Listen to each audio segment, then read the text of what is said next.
So there were two separate articles last year in The Guardian about women in alternative music and specifically punk music. So one was by Charlotte Richardson Andrews, a journalist, and then the other one was by a trans woman member of Ramshackle Glory called Alyssa Kai. They said that alternative music, specifically punk music, wasn't very inclusive, despite the legacy of women in punk bands, like, I mean, all the way back to the Slits and Blondie, and then the Riot Girl movement in the 90s, Sleater-Kinney, La Tigre, Bikini Kill. Do you think, I mean, you guys are kind of uniquely placed, both as an international group and an all-female group. Do you think that you guys are kind of marginalised, or do you think you get less coverage from maybe media outlets because of that, or do you think it's a double-edged sword? I think it's both positives and negatives, depending on like what you like.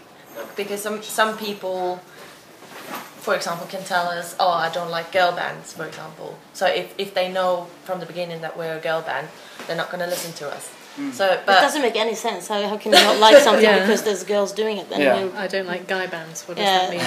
It's really weird sex. It's like saying I don't like black people music. It's like, what? How can you say that? That's then you would then you would be a racist. So wrong. You're not a sexist, you know. Yeah. But then there are also the positives with people who are like, cool, you know, it's not often you see an all-girl band because there's not many around, unfortunately, for many reasons. But so I think it works both ways for us. But that can be tricky sometimes. One of those articles, I was reading it earlier, where they said that they were going to have, or they have, an all-girl stage. Was it at Warped? Where they sort of said, okay, that's great, because you really want to promote females in music, but then it's like a ghetto, isn't it? Yeah. This is the girl stage. Girls can do it, and all the men will go off and do the serious music. The proper music is for the guys. I guess they didn't mean it to come across like that, but that's also another point of view from that.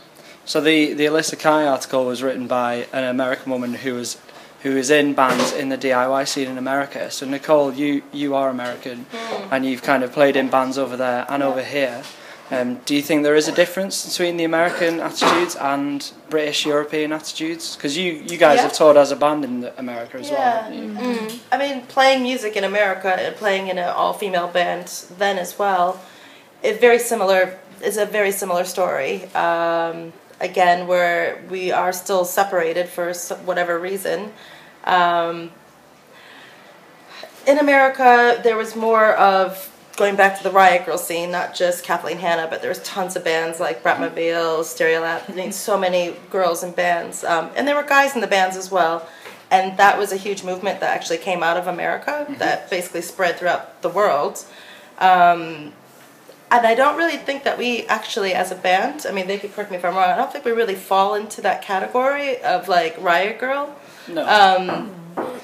But going back to your original question, I think it's the same, actually, unfortunately. But then also there are, like, I can see that there are more girl bands from America, for example, than there are from England and Europe that are making mainstream. That's really true. Yeah. So it seems a bit more accepted. I mean, Warpaint, they're all girl, aren't they? Yeah, there's also Deep Valley. There's so many girl bands, actually. That is so true. I didn't think about that. That are from the States rather than the UK. But then saying that, I think personally that the UK right now has a super surge in really great bands all around. Like, we play out every weekend and we play with so many amazing bands that the bar is really I think keeps going up and up. Yeah. And the kids get younger and younger.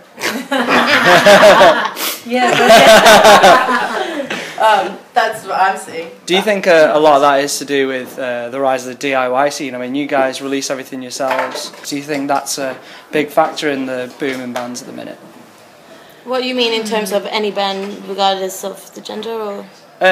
Just the whole scene. Yeah. Yeah, I mean, I think that nowadays you just have to do what you got to do, and you can't wait around for people and companies to come after you. Just do what you do in the meantime until you find the support. You know, so we're just doing our thing, trying to get to the next level, you know, by ourselves, and then.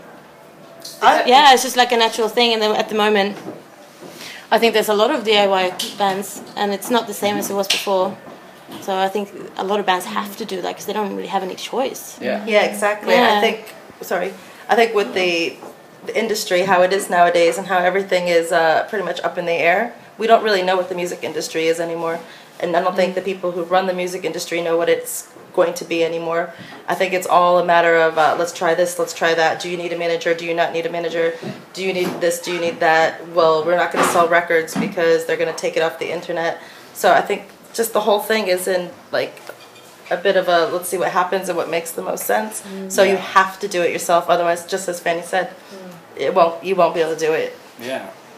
But do you think that's I don't know, straight into kind of dangerous Thatcherist territory, but do you think that kind of deconstruction and like total breakdown of the music industry, if you think of like record labels, they just pick bands up, release an album, it's not really like that anymore. Do you think that's more of a like kind of a proving ground for bands now, like really the good bands will kind of make it? Or do you think it's just kind of easy to get lost? Opposite. I personally think it's the opposite.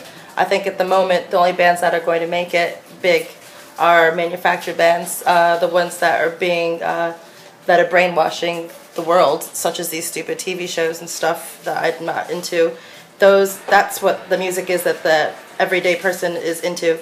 And the reason is because the money is behind them, and therefore actually the good bands are going to die off if something doesn't change, or they're only going to live through the internet. It's also become, it's not so much about the music anymore, it's more about what you have as a following, what you have, what contacts you have. It's always, the people with the most contacts, the most money, they're always going to make it, whilst there are so many good bands who's never going to get the opportunity because people just don't believe in them in the same way. Yeah.